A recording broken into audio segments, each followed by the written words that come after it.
الشیطان اللعین الرجیم بسم اللہ الرحمن الرحیم وصلی اللہ علی محمد وآل بیتہ الطیبین الطاہرین المعصومین۔ بارگاہ سید الاوصیاء حضرت امیر المومنین صلوات اللہ وسلامہ علیہ سے احکام شریعت کا سلسلہ طہارت و نجاست کے احکام میں پانی کے احکام تک پہنچا ہے۔ مطلق پانی کی تیسری قسم جاری پانی ہے، جس کے متعلق آج ہم گفتگو کریں گے کہ جاری پانی کون سا ہوتا ہے اور کون سی شرائط اس کے اندر پائی جانی ضروری ہیں جس کی بنیاد پہ وہ پانی جاری پانی کہلاتا ہے۔ تو سوال یہ ہے کہ جاری پانی سے کیا مراد ہے؟ جواب یہ ہے کہ جاری پانی اس پانی کو کہا جاتا ہے کہ جس میں 4 شرائط پائی جائیں۔ نمبر 1، طبیعی یعنی قدرتی منبع رکھتا ہو جس سے وہ پانی پھوٹ رہا ہے، جیسے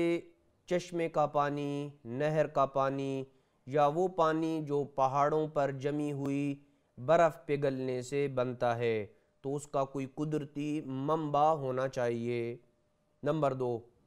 پانی اپنا بہاؤ رکھتا ہو، یعنی ٹھہرا ہوا نہ ہو۔ اب ضروری نہیں ہے کہ وہ خود بخود پانی بہے، بلکہ اگر آپ کوئی ایک ایسا وسیلہ بنا دیتے ہیں، کسی چیز سے آپ نے اس کا رستہ بنایا اور اس پانی کو بہنے کے قابل بنا دیا اور اب وہ پانی بہنے لگ گیا ہے، تو تب بھی کافی ہے۔ یعنی ضروری نہیں ہے کہ وہ قدرتی طور پہ پانی بہہ رہا ہو، اگرچہ آپ نے ہی اسے کسی وسیلے کے ذریعے بہایا ہو تو تب بھی کافی ہے، لہٰذا پانی بہاؤ رکھتا ہو۔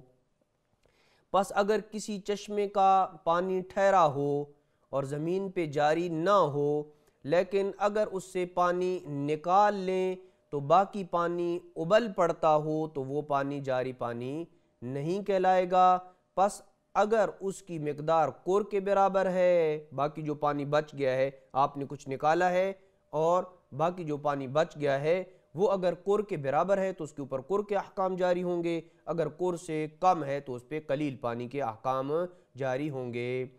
اسی طرح نہر اور دریا کے کنارے جو پانی کھڑا ہوتا ہے، تو اگر وہ نہر اور دریا کے کنارے پہ کھڑا ہونے والا پانی عرفاً نہر یا دریا کا حصہ شمار ہوتا ہو تو جاری کے حکم میں ہوگا، لیکن اگر وہ عرفاً نہر یا دریا سے الگ شمار ہو تو جاری پانی کے حکم میں نہیں ہوگا، اگرچہ دریا یا نہر سے ملا ہی کیوں نہ ہو تب بھی وہ جاری پانی کے حکم میں نہیں ہوگا، بلکہ اس کی مقدار کو دیکھا جائے گا۔ اگر اس کی مقدار کور کے برابر ہے تو اس پہ کور کے احکام جاری ہوں گے، اگر اس کی مقدار کور سے کم ہے تو اس پہ قلیل پانی کے احکام جاری ہوں گے۔ تیسری شرط یہ ہے کہ جس کی وجہ سے کوئی پانی جاری پانی کہلاتا ہے کہ کم از کم سال کے بعض موسموں میں وہ پانی استمرار رکھتا ہو، یعنی جاری رہتا ہو، یعنی ایسا نہ ہو کہ پورے سال وہ پانی جاری نہ ہو۔ مثلا موسم سرما میں فقط وہ پانی جاری ہوتا ہے یا موسم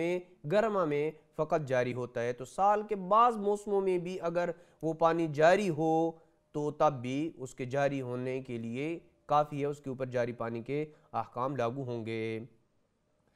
چوتھی شرط یہ ہے کہ اپنی قدرتی منبع سے اس حد تک مرتبط اور متصل ہو اور مربوط ہو کہ اپنا وجود اسی سے حاصل کر رہا ہو۔ وہ پانی اپنے قدرتی منبع سے اس حد تک مربوط ہے کہ وہ اپنا وجود اسی سے حاصل کر رہا ہے، یعنی اگر اس کا پیچھے کوئی منبع نہیں ہے تو اس کا وجود ختم ہو جائے گا۔